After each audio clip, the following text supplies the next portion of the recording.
Efeitos adversos da venlafaxina e o que você médico pode fazer para manejá-los. Afinal de contas, cada vez mais vemos pacientes usando esse antidepressivo dual para quadros de depressão, que não melhoram, para quadros de ansiedade e até de maneira recreativa. Já escutei histórias de colegas, pessoas que usavam para festas, por exemplo, uma vez, que é um antidepressivo mais ativador, dá mais energia para o paciente. Então, tem gente fazendo uso abusivo indevido por aí. Então, nessa aula você vai saber quais são os principais efeitos adversos que você, clínico, deve tomar cuidado, seja você um psiquiatra em formação, um psiquiatra, um clínico geral que acompanha pacientes, e alguns macetes, algumas dicas clínicas do que você pode fazer para ajudar o seu paciente. Eu sou o Dr. Rafael Gomes, médico psiquiatra, e aqui nesse canal eu produzo conteúdo sobre saúde mental, sobre psiquiatria para médicos. É claro que pacientes, psicólogos ou os profissionais são muito bem-vindos a acompanhar o canal, mas o conteúdo aqui é um conteúdo aplicável para quem prescreve,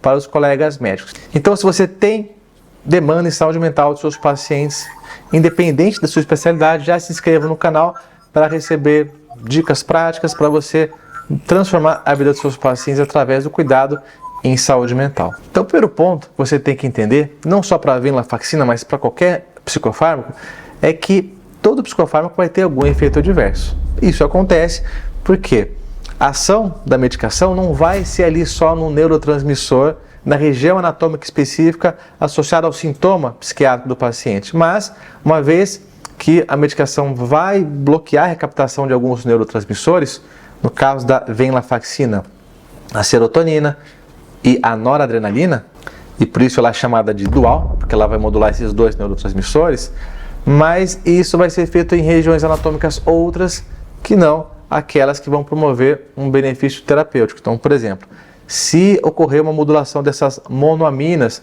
numa região específica do ciclo sono-vigília, o paciente tende a ter insônia, a falta de acetilcolina, efeitos anticolinérgicos, boca seca, constipação, retenção urinária. Então, o fato é que o seu paciente ele vai apresentar uma coisa ou outra. E essencial você entender e explicar para o seu paciente também que a maior parte dos efeitos adversos vão acontecer de maneira imediata, enquanto o efeito terapêutico vai demorar ali 2, 3, 4 semanas para surgir.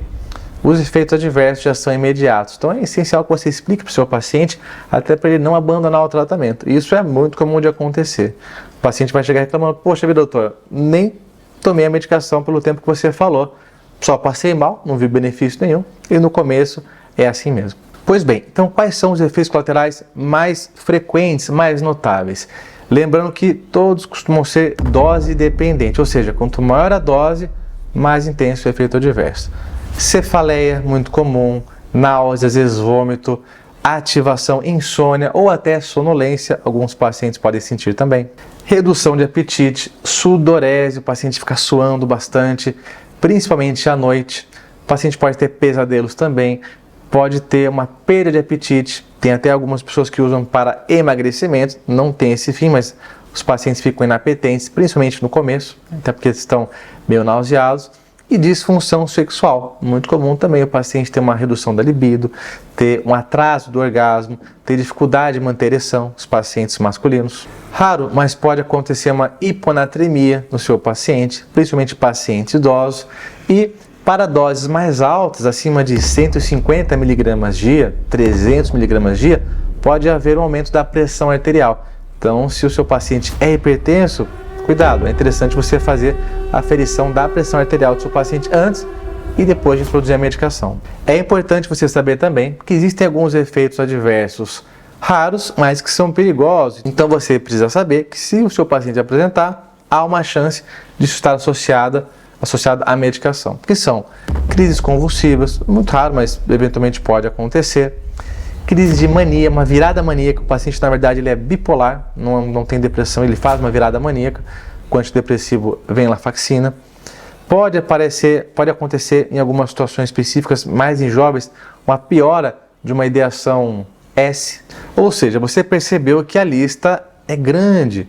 Então é uma medicação boa, que funciona como bem indicada, mas tem alguns cuidados que é interessante que você avise seu paciente, que ele fique atento, que você comece com uma dose menor e depois vai progredindo, afinal de contas são efeitos adversos doses dependentes, Mas os dois principais que você precisa ter clareza em relação a ganho de peso e a sonolência, que o paciente sempre vai perguntar, principalmente as pacientes do sexo feminino, que de maneira geral não promove ganho de peso, até alguns pacientes podem emagrecer, não é tanto quanto a bupropiona, o metilfenidato, a lisdexanfetamina, o topiramato, que emagrece mais mesmo, mas o paciente não tende a engordar.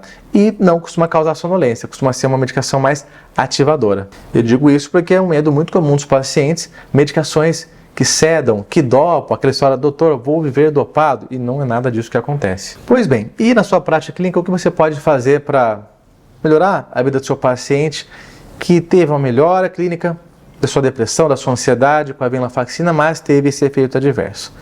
Primeiro ponto, esperar. Segundo, esperar. Depois, esperar mais um pouquinho. Muitos desses efeitos são tempo dependentes. Eles tendem a melhorar. E a gente já vai aguardar ali algumas semanas, 2, 4, talvez 6 semanas. Se o paciente não tiver uma melhora dos efeitos adversos, um primeiro passo, antes de acrescentar outra medicação, antes de trocar a medicação, é simplesmente reduzir a dose. Muitas vezes o paciente ele vai ter uma melhora clínica, tem os efeitos adversos, você reduz a dose, ele se mantém bem e o efeito adverso cessa. Mas, algumas vezes, o efeito adverso não vai embora, o paciente quer manter a medicação porque ele melhorou e você vai pensar em estratégias como se fosse um antídoto para aliviar o desconforto do seu paciente. E aí, a estratégia, a intervenção vai depender muito de qual efeito adverso que o seu paciente está sentindo. Eu vou falar aqui algumas opções. Mas antes, se você está vendo algum valor nesse vídeo, se você achou que ajudou de alguma forma, já dê um like, se inscreva no canal e compartilhe com um colega médico para ele também ficar atento a esse efeito adverso da medicação. Então, pois bem, se o paciente ele ficou com insônia, ele não está dormindo, doutor, não durmo mais com a venlafaxina, isso é um efeito adverso muito comum, inclusive. Primeira coisa, ele vai usar a medicação de manhã, nada de usar à tarde, nada de usar à noite, é mais ativadora. A gente pode adicionar, por exemplo, uma trazodona para o paciente dormir à noite. Dose mais baixa, 50, 100 miligramas, né, para ajudar temporariamente. Paciente que apresentou uma disfunção sexual, a gente pode prescrever um taladafil ou algum outro agente proerétil, um sildenafil também, inclusive a bupropiona, apesar da polifarmácia, a gente tende a evitar, né? Venlafaxina mais bupropiona, mas uma vez que elas têm mecanismos de ação distintos, é uma possibilidade para clínicos com mais experiência. E para o paciente que queixou de nervosismo e ansiedade, isso é muito comum também, o paciente vai usar a venlafaxina para TAG, transtorno de ansiedade generalizado, o sujeito sempre preocupado, sempre tenso, sempre afobado. A venlafaxina é uma boa medicação, mas no começo pode piorar essa ansiedade. E aí talvez haja a possibilidade da gente adicionar, por exemplo, um benzodiazepínico temporariamente durante essa introdução. Um clonazepam, um diazepam, eventualmente um alprazolam, ali 1 ou 2 semanas, e depois a gente faz a retirada desse benzodiazepínico. Quando o paciente apresenta o combo insônia, agitação, muitos sintomas gastrointestinais, a mirtazapina pode ser interessante. É um antidepressivo dual que promove sedação, que aumenta o apetite, e é o único que melhora sintomas gastrointestinais. De novo, de maneira geral, a gente evita polifarmácia, quer dizer, mais de 1, 2 medicações. Mas, às vezes, tem aquele paciente que só melhorou com a venlafaxina, não quer trocar, ou você também não quer, e você quer adicionar alguma coisa, então tenha em mente essas possibilidades. Mas, de maneira geral, quando o paciente ele não suporta continuar usando a medicação por conta de um efeito adverso, na prática, melhor do que adicionar outro agente, a gente trocar a medicação venlafaxina por algum outro antidepressivo, alguma outra estratégia. Pois bem, agora você, colega médico Sherlock, já sabe o principal sobre os efeitos adversos da venlafaxina para poder orientar e cuidar melhor do seu paciente. E você, qual foi a sua experiência com a venlafaxina? Você gostou, não gostou? Viu algum outro efeito adverso que seus pacientes reclamaram que eu não falei aqui? Me conta nos comentários que eu quero saber. Já se inscreve no canal, curta o vídeo e compartilhe com um colega médico.